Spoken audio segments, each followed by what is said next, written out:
You're listening to A Radio.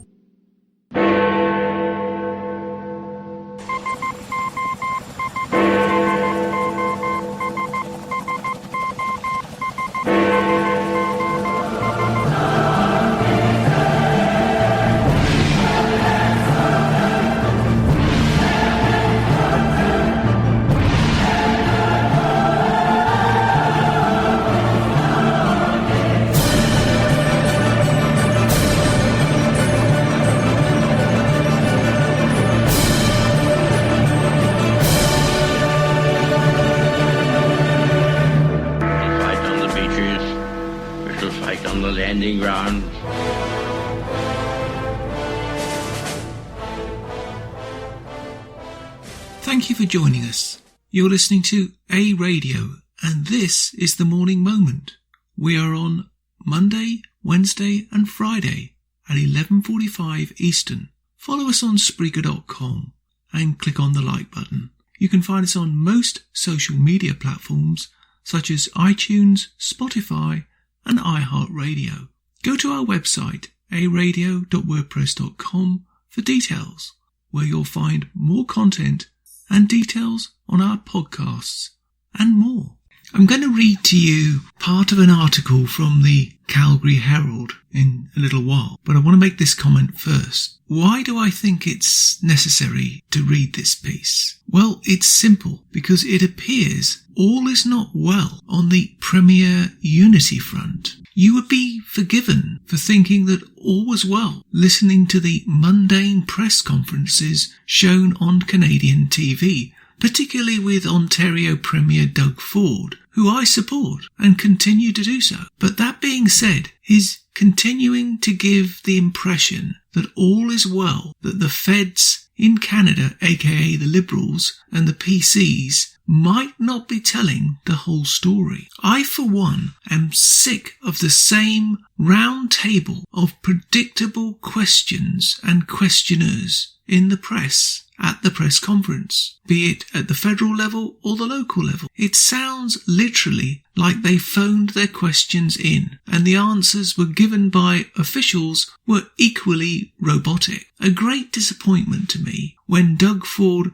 openly criticised the President of the United States. For what? For doing his job, for protecting his citizens, putting his country first. That's his job, Doug Ford. That's his job. What is surprising is how openly the Premier of Ontario praises the Prime Minister of Canada, who quite frankly would be hard pushed to operate an ice cream truck, let alone a complex and quite frankly diverse country like Canada. That being said, he is trying to move his province, that is Doug Ford, forward in the midst of an unprecedented crisis, at the same time dealing with bureaucratic obstacles placed in his way by the federal government of Canada. On the other hand, we see the exact opposite. Now, I'm not talking about Quebec, who suck up, who get more money than God himself from the federal government. In fact, he does remind me of a state governor, that's the one in Quebec, you know, the one who shouted that they needed more than 30,000 ventilators. Anyway, now I'm not talking about him. I'm talking about the Premier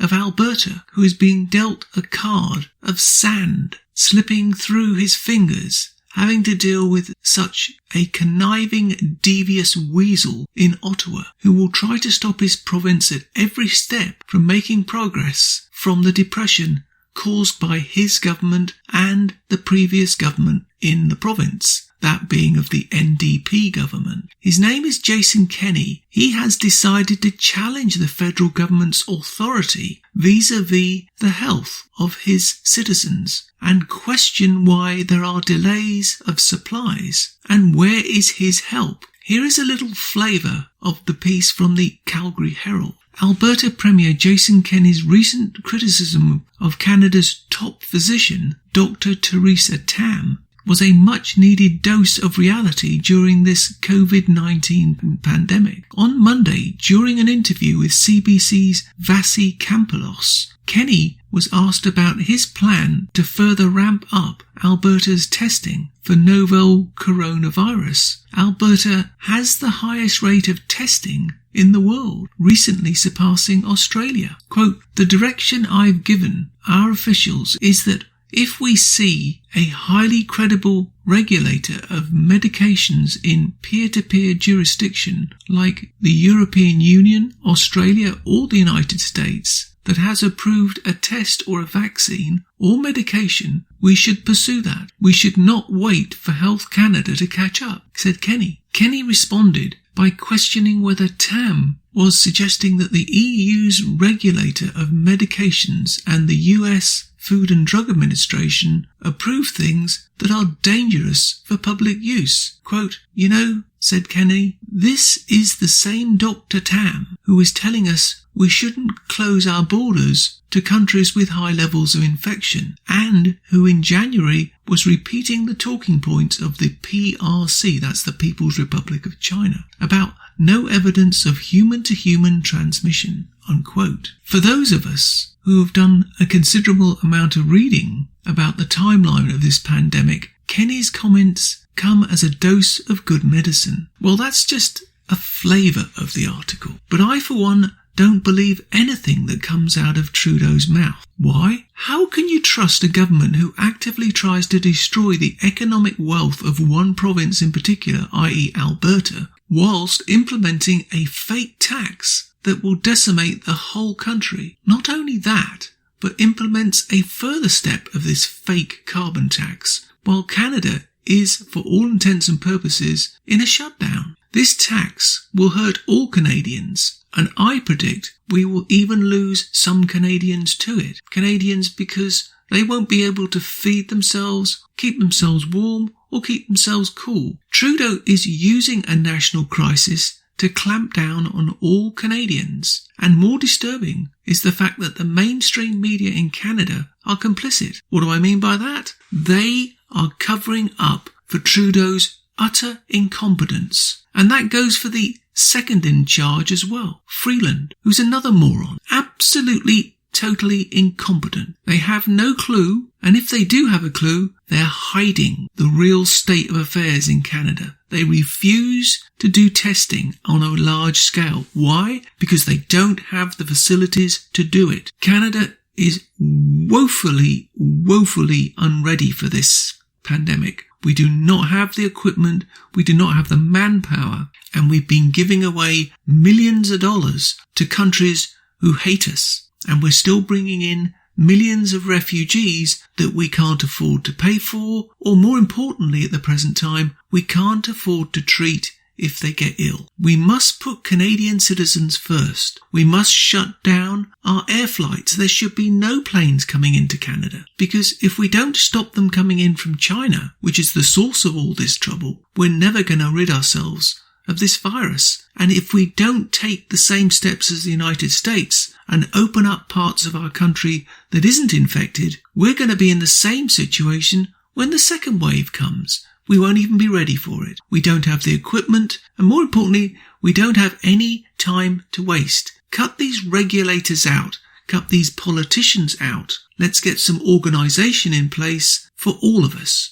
Otherwise, something catastrophic is most likely to happen. And let's start asking some real questions. And let's open up the question periods to all citizens, not just the, quote, selected press, who have been bought and paid for by Trudeau and the Liberal Communists of Canada. And that's my comment. You can find more at aradio.wordpress.com, where you can find links to us on Twitter, Facebook, Instagram, iTunes, iHeartRadio, Gab, Spotify, and email. We're on Spotify under the podcast section. Type in Canadian Politics with a twist, and you'll find us. We are continuing to reach out to you, so please pass these links on to your friends. Please click on the follow button on Spreaker.com. You can listen to all our morning moments at Spreaker.com/A-Radio, EHRADIO, A-Radio. And please click on the like button. Join us Monday, Wednesday and Friday at 11:45 Eastern. And tell your friends and pass the word. We only tell the truth, not what the mainstream media want you to know.